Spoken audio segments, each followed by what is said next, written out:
Assalamualaikum warahmatullahi wabarakatuh.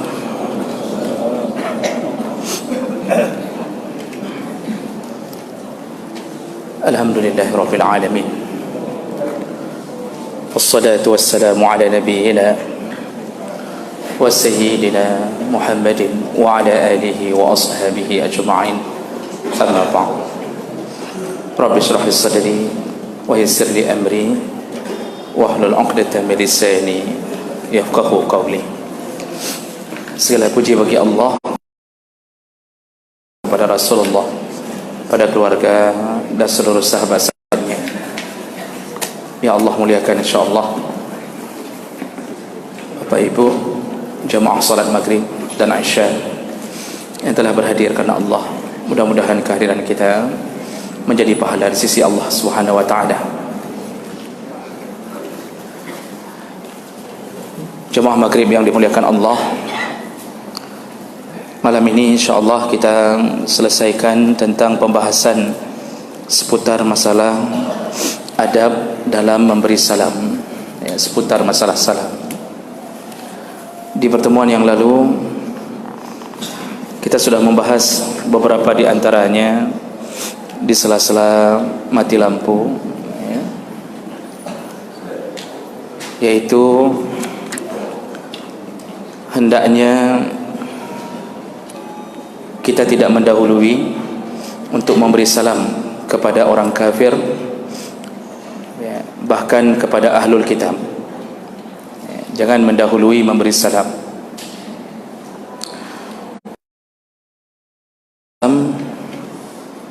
Maka cukup membalasnya dengan kalimat wa'alaikum, ya, tidak ada tambahan apapun, dan jangan balas dengan bahasa laknat, karena ini pernah ditegur oleh Nabi. Aisyah pernah membalas salam orang-orang Yahudi dengan bahasa yang juga ikut melaknat sebagaimana Yahudi melaknat. Lalu Rasulullah mengatakan, aku tidak diutus untuk melaknat, tapi aku diutus sebagai rahmatan lil alamin. Maka cukup menjawab wa'alaikum. Apabila mereka bermaksud melecehkan, mengejek, maka sebagaimana mereka memaksudkan itu, maka dengan kalimat wa'alaikum, semoga Allah pun menghinakan kamu, itu maksudnya. Tapi kalau mereka bermaksud baik, menghormati kita, maka semoga Allah memuliakan kamu dengan memberi hidayah. Juga jawabannya dengan wa'alaikum. Nah, kemudian yang kecil umurnya hendaknya memberi salam kepada yang lebih tua umurnya. Jadi jangan orang tua yang duluan memberi salam. Ini kita yang masih muda-muda, saya masih muda, kalau ketemu dengan bapak-bapak, selayaknya sayalah duluan yang memberi salam. Itu adabnya. Kemudian yang naik kenderaan yang lebih besar, lebih mewah, itulah hendaknya lebih dahulu memberi salam kepada yang naik kenderaan yang lebih kecil. Yang mobil beri salam ke motor, yang motor beri salam ke sepeda, yang sepeda memberi salam kepada yang berjalan kaki, yang berjalan kaki memberi salam lebih dahulu kepada yang duduk, yang duduk kepada siapa lagi? Pada mungkin dah bisa salim kurung Pak. Ya, jadi begitulah adab orang Islam. Ya, jadi bukan melihat selama ini kan terbalik Pak, orang yang kurang ilmunya itu yang kecil, yang mobil yang motor memberi salam ke yang mobil karena merasa bahwa mobil lebih, orang itu lebih kaya, lebih ini, lebih itu, padahal tidak begitu. Ya, jadi supaya hilang sifat sombong. Ya. Nah, berikutnya yang sudah kita bahas, sekedar mengulang kembali sebelum kita sambung, memberi salam itu juga sunnah ketika memasuki majlis ilmu. Dan salah satu menjawab sudah mencukupi. Tidak perlu berulang-ulang menjawab salam orang yang masuk kalau sedang ada majlis ilmu, karena dia fardu kifayah. Dan yang paling banyak ditinggalkan adalah di saat meninggalkan majlis. Jadi ketika bertemu memberi salam, ketika berakhir majlis itu, kita mau pulang duluan, juga sunnahnya memberi salam. Itu yang paling banyak ditinggalkan. Jadi orang selama ini hanya mengucapkan Long berangkat ilai apa? Saya duluan ya. Assalamualaikum warahmatullahi. Begitulah seharusnya orang Islam. Ya. Berikutnya, kalau seandainya bertemu dengan sesama Muslim, selain memberi salam juga sunnah hukumnya at-tasafuh, berjabatan tangan. Karena ketika kita berjabat tangan sesama mukmin, maka berguguranlah dosa. Ya, berguguranlah dosa. Tapi yang dimaksud adalah dosa-dosa kecil. Nah, jadi sunnah berjabat tangan. Kalau seandainya baru datang dari perjalanan jauh, sunnahnya bukan berjabat tangan saja. Rasulullah menambahkan ta'anaku, saling berangkulan. Itu bagi siapa yang sudah lama tidak terlihat. Ya, jadi nggak pernah nampak di masjid, tiba-tiba nampak di masjid.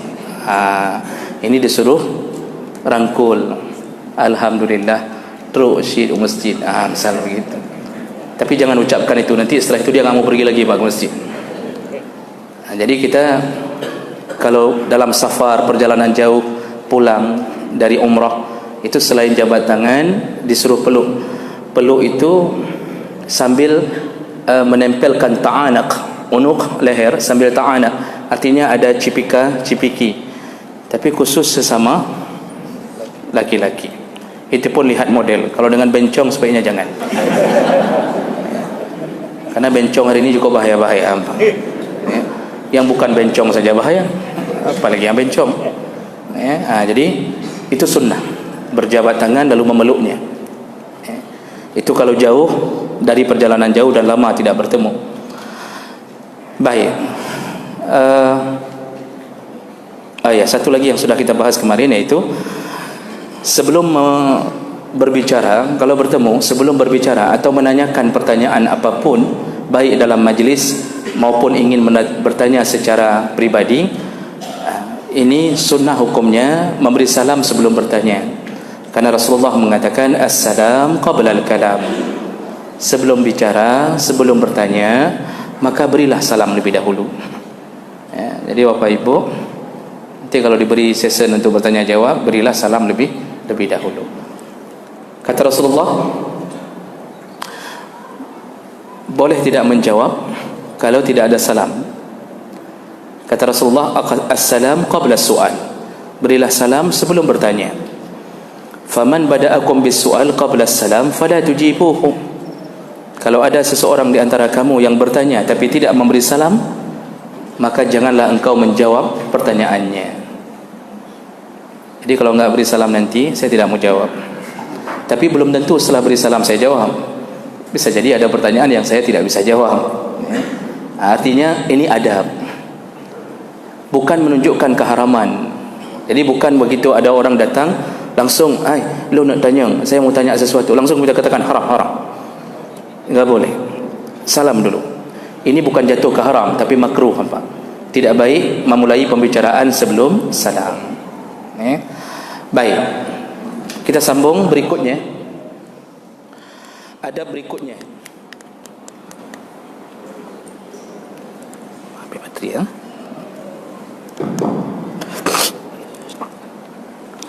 Adab berikutnya yaitu adamus salam 'inda qada'il hajah. Janganlah seorang menjawab salam ketika dia sedang membuang hajat. Rasulullah sallallahu alaihi wasallam pernah diberi salam oleh sahabat sedangkan beliau dalam keadaan sedang yaqdi hajatahu. Beliau sedang membuang hajatnya. Jadi dulu di zaman Nabi membuang hajat itu jauh dari rumah.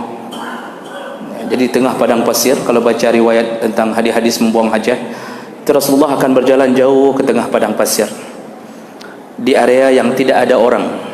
Karena semakin ke tengah semakin sepi, tidak ada orang. Lalu beliau menancapkan beberapa cabang kurma untuk menutupi aurat beliau. Jadi tidak ada WC Pak dari dulu. Makanya ada kampung-kampung sekarang mengikuti sunnah Nabi, nggak buat WC. Yang telah faham tentang sunnah Nabi. Dulu memang tidak istilahnya tidak terfikirkan, belum menjadi sebuah gaya kebiasaan untuk membuat WC khusus. Kemudian berkembangnya zaman, orang sudah mulai membuat WC.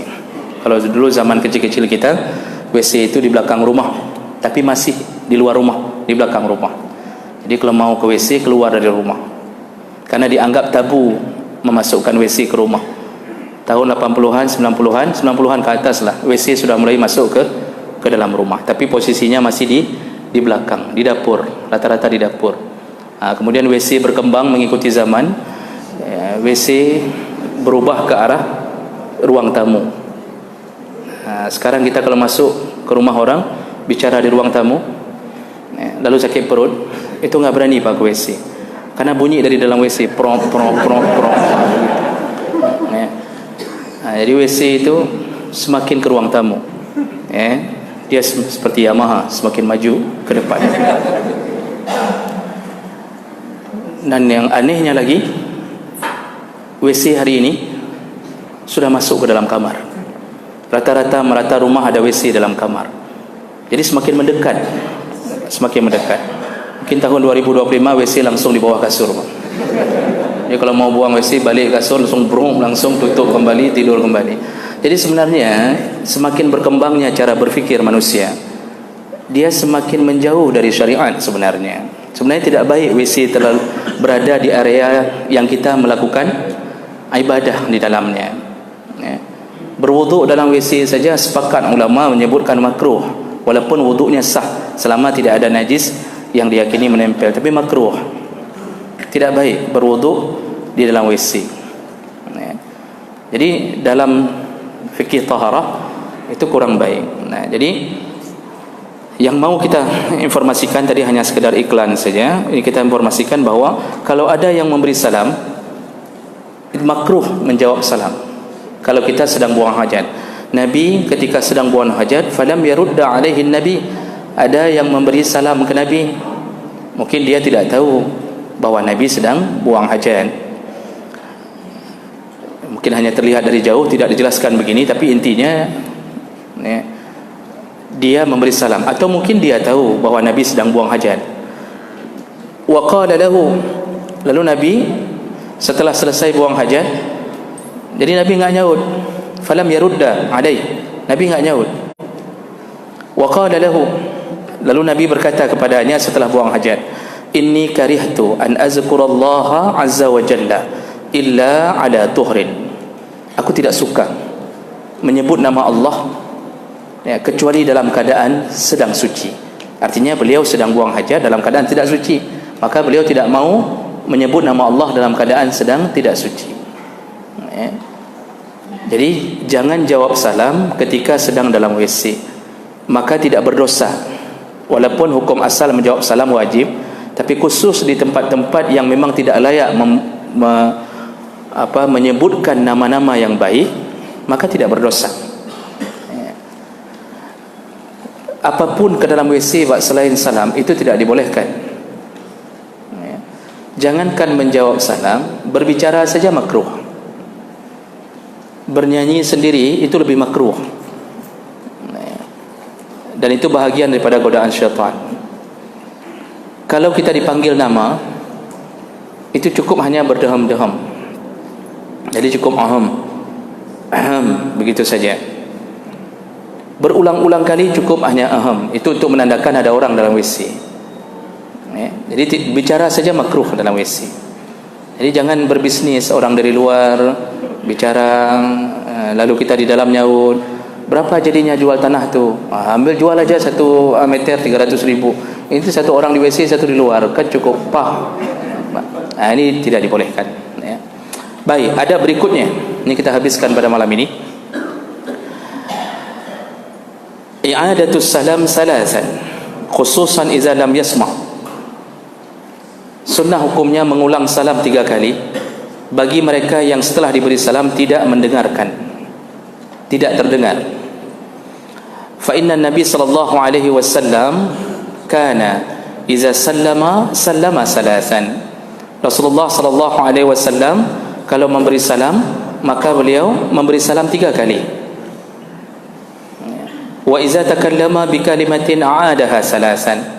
Kalau beliau mengulang satu kalimat, kalau beliau mengatakan satu kalimat, beliau mengulangnya 3 kali. Sering Nabi SAW memperkuat ucapannya 3 kali, karena 3 adalah kebiasaan untuk menunjukkan yang dibicarakan itu sudah kuat. Karena Nabi sering mengulang-ulang kalimat-kalimat yang sama. Rasulullah pun kalau berdoa, kalau serius sekali ingin meminta sesuatu, beliau ulang 3 kali. Makanya semua sunnah itu 3 kali. Sunnah berwudu 3 kali, ya. Artinya dalam urusan-urusan tertentu 3 kali yang sunnah, ya. Makan di awal pertama pun dengan 3 jari. Makan sunnah pertama itu dengan 3 jari dalam hadis Nabi SAW. Cuma Nabi dulu makan 3 jari gandum, kurma. Kita kalau bubur, mau regam apa ini Bapak? Kalau bubur ni enggak dapat. Tapi kalau makanan yang bisa pertama saja, bukan seterusnya, ya, pertama saja. Nah, jadi Nabi mengatakan apa? Kalau beliau memberi salam, sunnah 3 kali, terutama kalau tidak terdengar. Hanya 3 kali. Kalau mengetuk pintu lalu memberi salam, 3 kali cukup. Tidak terdengar, pulang. Allah langsung yang mengatakannya, pulang. Nanti kembali di waktu yang berbeda. Jangan terus-terusan memberi salam, ya. Terus-terusan Pak mengetuk pintu sampai 10 ke. Ini menunjukkan orangnya tidak beradab. Tidak beradab. Dari situ kita tahu mana orang beradab, mana orang yang tidak. Mana orang yang mengaji di masjid jami', mana yang tidak pernah mengaji, ya. 3 kali Pak. Kemudian farji'u, kata Allah, pulanglah. Masalah orang di dalam pura-pura nyaut atau nyaut dengan suara kecil-kecil, mungkin kita datang di waktu yang tidak tepat, waktu orang sedang mau istirahat. Hak dia, hak yang punya rumah, dia nyaut dari balik bantal. Waalaikumsalam, waalaikumsalam. Dia sambil mau tidur, waalaikumsalam. Ini sudah cukup, dan kita tidak berhak untuk mengatakan sombong sekali, padahal mobilnya ada, ini pasti ada orang di dalam. Enggak ada hak kita, itu hak punya rumah. Kita yang datang wajib menghormati yang punya rumah, bukan yang punya rumah wajib menghormati orang yang ketuk pintu. Jadi salam itu 3 kali diulang sudah cukup. Begitu juga dengan orang yang tidak mendengarnya, cukup 3 kali. Setelah itu ya tidak perlu beri salam lagi, ya. Kemudian sunnah berikutnya, khafdu as-saut bisalam iza dakhala ala naimin. Kalau seandainya kita memberi salam dan ada orang yang tidur di antara orang yang terjaga, ini sebahagian tidur, sebahagian terjaga, maka disunnahkan adabnya mengecilkan suara salam. Jadi misal kita datang ke rumah kawan yang mungkin ada yang sedang tidur, satu orang sedang terjaga. Kalau tahu kita yang sedang tidur itu memang sedang istirahat, maka sunnah mengecilkan suara. Ini berdasarkan hadis Nabi SAW dalam hadis riwayat Muslim dari Miqdad. Rasulullah SAW kana yadkhulu minal lail fayusallim tasliman la yuqidun naim wa yusmi'ul yaqdan. Rasulullah kalau mendatangi rumah sahabat pada malam hari, dan kalau beliau mendapatkan ada orang yang tidur, maka beliau memberi salam dengan cara la yuqidun naim, dengan suara yang tidak membangunkan orang tidur. Wa yusmi'ul yaqdan, tapi orang yang terjaga mendengarnya. Jadi otomatis tidak normal seperti suara biasa, kecilkan kalau ada orang tidur. Orang tidur saja disuruh jaga. Maka nanti Pak, ini patut kita ulang-ulang. Malam Ramadan kita ada kebiasaan tadarus. Orang yang di sekeliling kita, kadang-kadang sekeliling menasah, sekeliling musalla, balai, macam-macam yang ada tadarus, itu mereka punya hak untuk tidur mempersiapkan sahur. Maka apa yang menjadi adab kita, kalau sudah pukul kira-kira orang harus tidur, maka jangan ganggu dengan suara mik keluar. Cukup pasang mik dalam. Jadi enggak boleh kalau ada tetangga masjid atau tetangga musalla mengatakan dia mohon maaf, misal laki maaf Pak, kan kami enggak bisa tidur ni selama kayak gini tadarus sampai subuh, kami nggak bisa tidur, kami harus persiapkan sahur, besok saya kerja. Lalu kita bilang, kita ngejek, Quran pun nggak bisa dengar, lagi jin ke kita bilang. Yang sebenarnya kita lah yang lagi jin. Nabi berhubungan dengan orang tidur saja dikecilkan suaranya. Jadi ini ada, Pak. Jadi ada tempat kita mengecilkan suara, ada tempat kita membesarkan suaranya. Baik, berikutnya, Iza marra ada majlisin fihi muslimun wa musyrikun sallam. Rasulullah itu kalau melewati atau berada memberi salam ke satu majlis yang bercampur, di dalamnya ada orang Islam, di dalamnya ada orang musyrik, beliau tetap memberi salam. Yang dimaksud salamnya kepada orang muslim saja, walaupun di dalamnya ada musyrik atau kafir. Dan ini berdasarkan hadis Nabi riwayat Bukhari Muslim dari Usamah bin Zaid, fa inna nabi marra bi majlisin fihi akhlaq minal muslimin wal yahud fasallama alaihim. Rasulullah pernah melewati satu kelompok, di situ bercampur ada orang Islam dan ada orang Yahudi. Nabi tetap memberi salam, yang diniatkan hanya kepada orang Islam. Jadi boleh memberi salam kalau berkumpul. Biasanya kalau ada acara-acara besar, itu di situ ada seluruh agama, boleh memberi salam kalau diniatkan hanya kepada orang Islam saja. Ya, dibolehkan. Nah, berikutnya, at-taslim iza marra ada sibyan.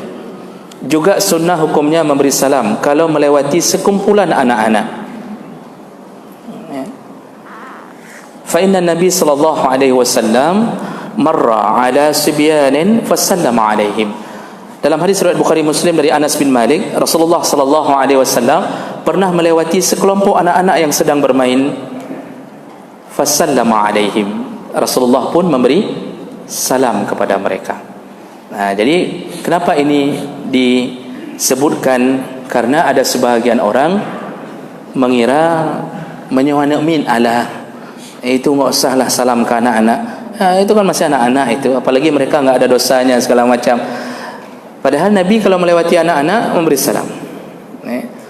Dan ini sebenarnya untuk melatih mereka. Kadang-kadang kita pulang Pak ke rumah, ada anak-anak sedang main bola, sering kita tidak beri salam, karena menganggap alah anak-anak, apalah diberi salam, mei hanai rahiglih lo, kan begitu.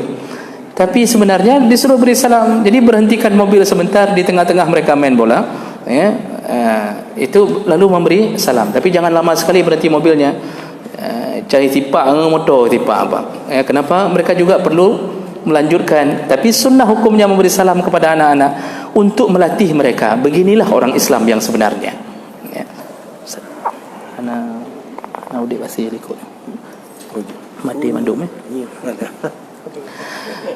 Baik, berikutnya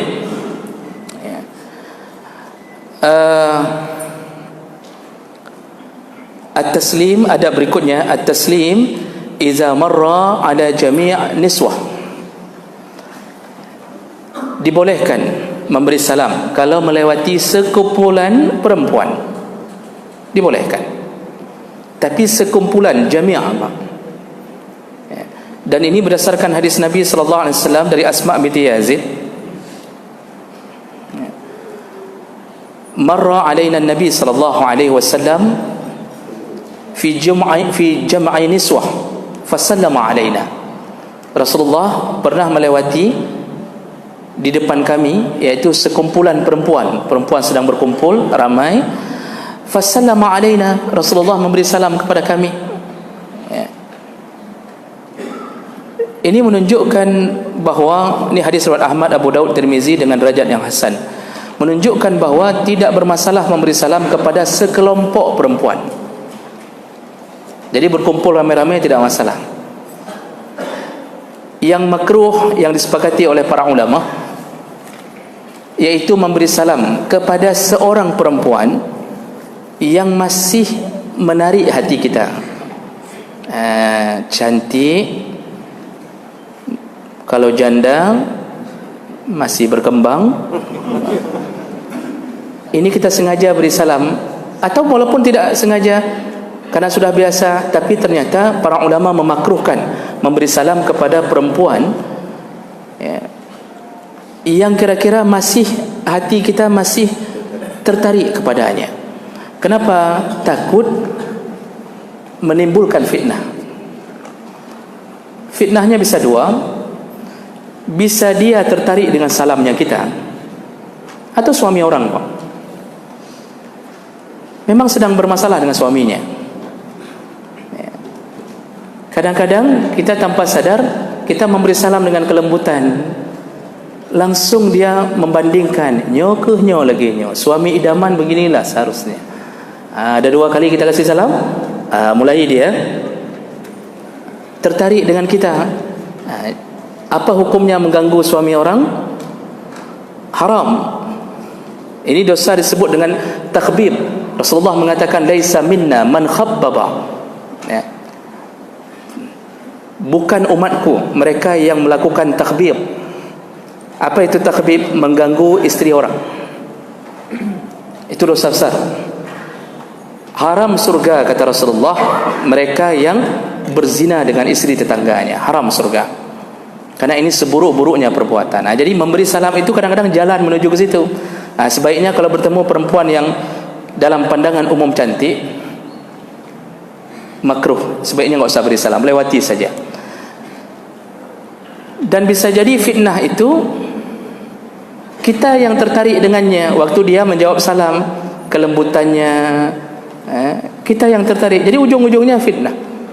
Nah, para ulama juga mengatakan bahawa perempuan tersebut pun tidak wajib menjawab salam kalau dia tahu salamnya itu bisa membuat suatu fitnah antara dia dengan orang yang memberi salam. Jadi boleh memberi salam kepada yang tidak tertarik hati kita melihatnya, nenek-nenek, ya. Kita lewati nenek-nenek, Assalamualaikum nek, macam gitu. Tapi kalau kita tertarik juga sama nenek itu, jangan kasih salam. Tak tentu bang. Ini banyak orang kahwin sama nenek-nenek, anak-anak SMA tiba-tiba nikah. Artinya bisa jadi ada 1-2 nenek-nenek yang masih menarik hati. Ini yang boleh ke mana? Sekelompok perempuan, bukan pribadi. Karena orang kadang-kadang menganggap tidak jawab salam itu bagi perempuan ni, tidak jawab salam itu dianggap sombong. Padahal perempuan memang dijaga Allah ketat agar memudahkan mereka masuk surga. Sampai dalam adab suami isteri waktu kita belajar disebutkan seorang isteri tidak boleh menerima tamu yang bukan mahramnya kalau suami tidak ada di rumahnya. Jadi cukup buka jendela, tanya, setelah dijawab salam, tanya mau ketemu siapa, ketemu suami, maka tinggal bilang suami tidak di rumah, nebalik ente. Begitu saja seharusnya.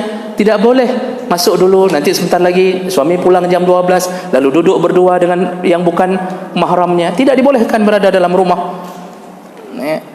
Bahkan adabnya perempuan kepada laki-laki selain suaminya dan terlalu lemah lembut. Itu ditulis dalam semua kitab adab begitu kita bahas. Tak boleh bicara dengan yang bukan suaminya dengan terlalu lemah lembut. Ini biasanya di kantor nih, ibu-ibu yang kerja di kantor itu dengan suami orang tidak boleh terlalu lembut. Yang disuruh berlembut-lembut dengan suami sendiri. Dengan suami orang bicara harus tegas. Kalau orang mengatakan ho nak jauh ke urusan rekah, begitu.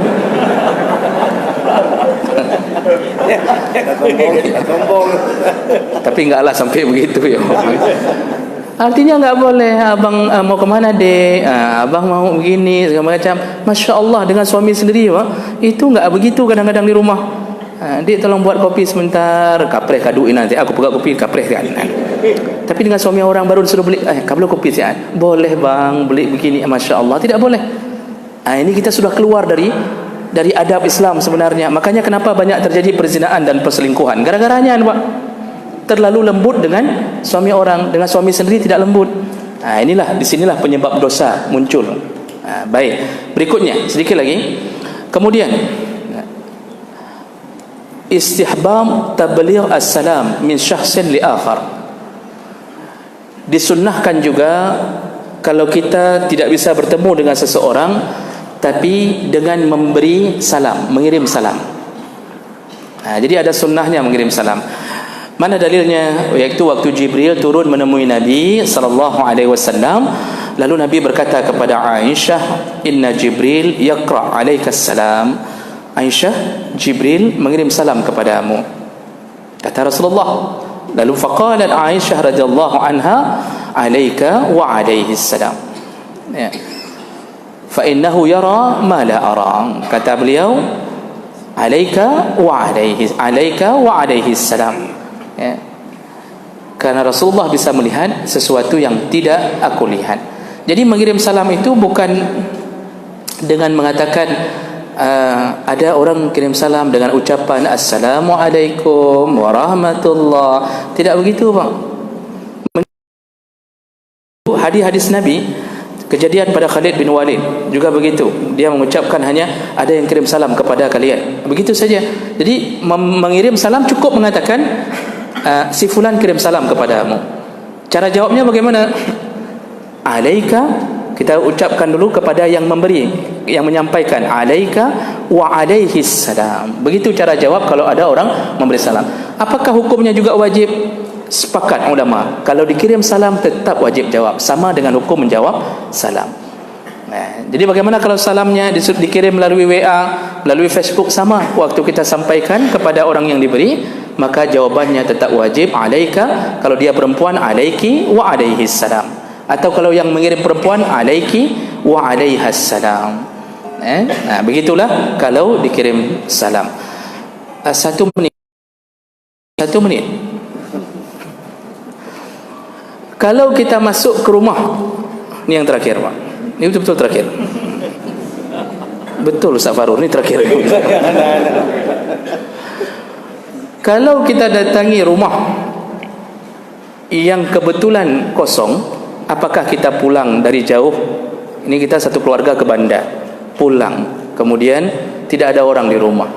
Kan kalau ada orang jawab, bahasanya kan Assalamualaikum warahmatullah. Kalau tidak ada orang, para ulama pun mengatakan berdasarkan hadis dari Ibnu Umar yang menyebutkan ada bacaan untuk rumah kosong, yaitu Assalamualaikum wa alaina wa ala ibadillahis salihin. Assalamualaikum kita maksudkan untuk para malaikat, wa alaina dan kepada kami dan kepada seluruh hamba yang saleh. Itu kalau masuk ke rumah yang kosong. Ibnu Abbas pun mengajarkan itu. Assalamualaikum kalau rumah kosong, masuk rumah sendiri pun kalau kosong, datang isteri pulang belanja, suami enggak ada, anak dah sekolah, dia masuk ke rumahnya, maka dia tetap mengajar Assalamualaikum wa alaina wa ala ibadillahis salihin. Begitu sunnahnya. Jadi insya-Allah kalau lupa-lupa sebaiknya ditulis, di print, tempel. Tulis di depan pintu. Kalau lagi enggak ada orang, ini ucapannya. Kalau lagi ada orang, begini ucapannya. Nah, ini mudah-mudahan semakin banyaknya salam tersebar di antara kita, maka semakin banyak rahmat dan kasih sayang Allah turun di antara. Inilah hebatnya menjadi orang Islam. Baik, saya silakan kalau ada hal yang ingin ditanyakan. Baik, mungkin ada ingin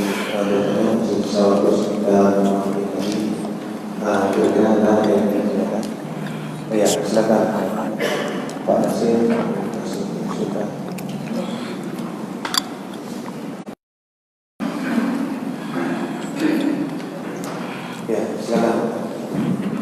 Assalamualaikum warahmatullahi wabarakatuh. Waalaikumsalam. Ustaz yang terhormati, apabila datang seorang yang ingin membeli hutang, kebetulan yang terutama itu ada di rumah Ustaz. Assalamualaikum, kata orang datang membeli hutang. Tapi yang hutang itu kamu jawab, Ustaz. Apa hukumnya? Waalaikumsalam. Ya, barangkali ada yang satu orang lagi yang sekali satu orang. Saya akan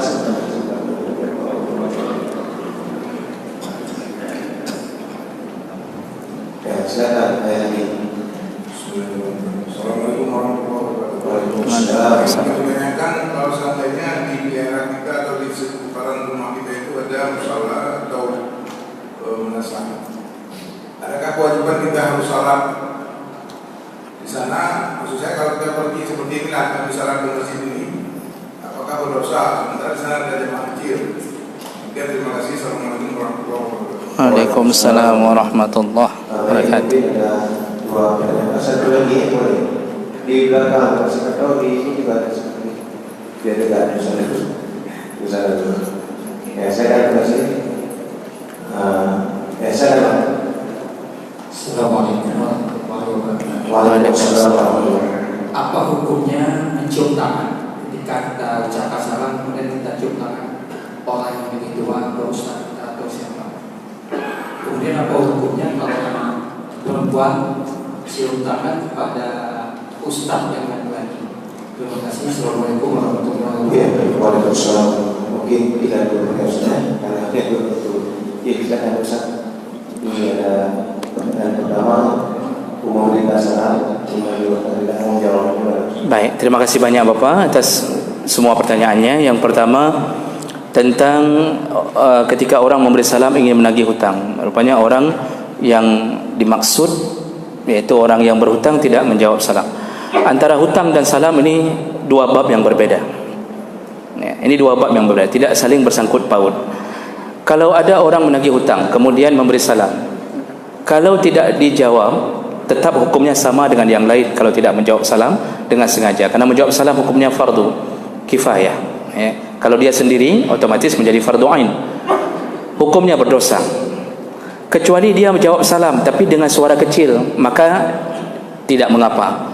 Dalam urusan salam dia telah melepaskan dirinya daripada dosa. Jadi menjawab salam itu hak yang punya rumah.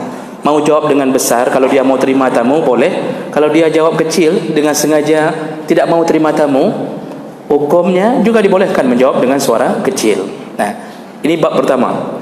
Tapi kalau sengaja bersembunyi dengan tidak menjawab salam, sengaja bersembunyi dari tagihan hutang, maka ini hukumnya menimbulkan dosa besar yang lain.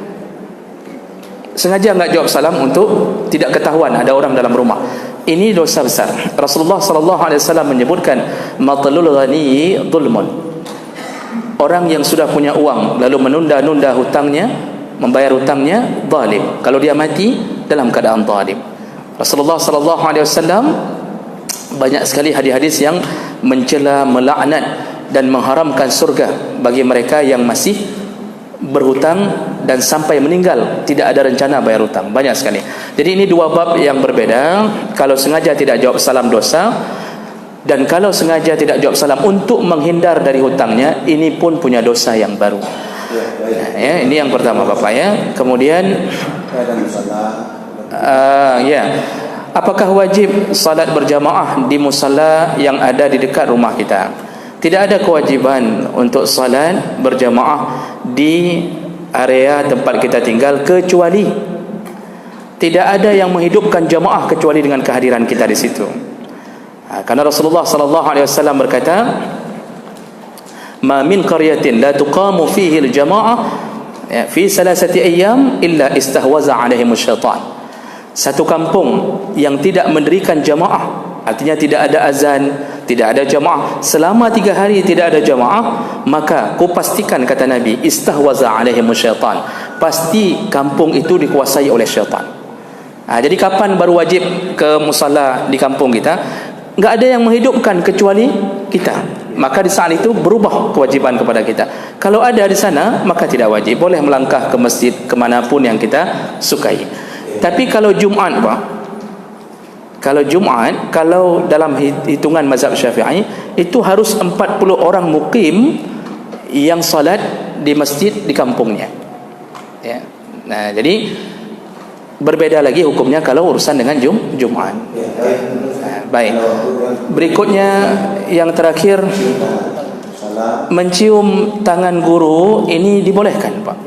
Karena pada zaman Rasulullah pun para sahabat itu pernah mencium tangan Rasul. Kalau ada yang mengatakan bahwa itu khusus kepada Nabi, maka banyak hadis-hadis lain yang menyebutkan bahwa sesama sahabat mencium tangan. Pernah Ibnu Abbas dicium tangan oleh sahabat yang lain karena tahu kelebihan Ibnu Abbas. Jadi mencium tangan guru dibolehkan selama kita yakin guru itu tidak akan menjadi orang yang sombong dengan ciuman kita. Ya. Ini yang pertama dulu Pak. Tapi kalau sudah melihat tanda-tanda guru akan menjadi sombong, sudah mulai tidak lihat lagi jamaahnya, hanya memberikan begini saja Pak. Cum-cum gini, yang model, cum-cum, cum. Lalu dia terasa kesombongan pada gayanya, maka tidak lagi disuruh untuk cium tangan. Tapi kalau dia berusaha tarik, jamaahnya juga tarik sampai tarik-tarikan dengan guru, itu kita ingin memuliakannya. Ada hadis Pak yang enggak sempat saya bacakan lagi, silakan cek di Google untuk mengetahui hadis-hadisnya. Paling kurang itu yang bisa dilakukan. Dibolehkan ya. Baik. Kemudian kalau perempuan mencium tangan guru laki-lakinya, kalau perempuannya belum umur mumayyiz, masih kecil, tidak mengapa ya. Tapi kalau perempuannya sudah mumayyiz, antara 7-10 tahun ya, apalagi yang punya kecantikan dan segala macam, maka sebaiknya jangan lagi bersentuhan dengan orang-orang yang bukan mahramnya. Tapi kalau masih kecil-kecil, kerucil-kerucil itu tidak mengapa ya, apalagi dia masih kencing celana, berak di celana, insyaallah tidak mengapa. Jadi begitu Bapak Ibu maka Allah. Dan satu pengumuman terakhir, kemungkinan besar minggu depan saya tidak berada di tempat karena harus keluar kota. Jadi sengaja saya kasih informasi karena takut ada yang jauh yang sengaja datang. Baik, demikian, semoga Allah Subhanahu wa taala mengumpulkan kita kembali di dalam surganya. Amin ya rabbal alamin. Subhanakallahumma bihamdik, asyhadu an la ilaha illa anta, astaghfiruka wa atubu ilaik. Wassalamu alaikum warahmatullahi wabarakatuh.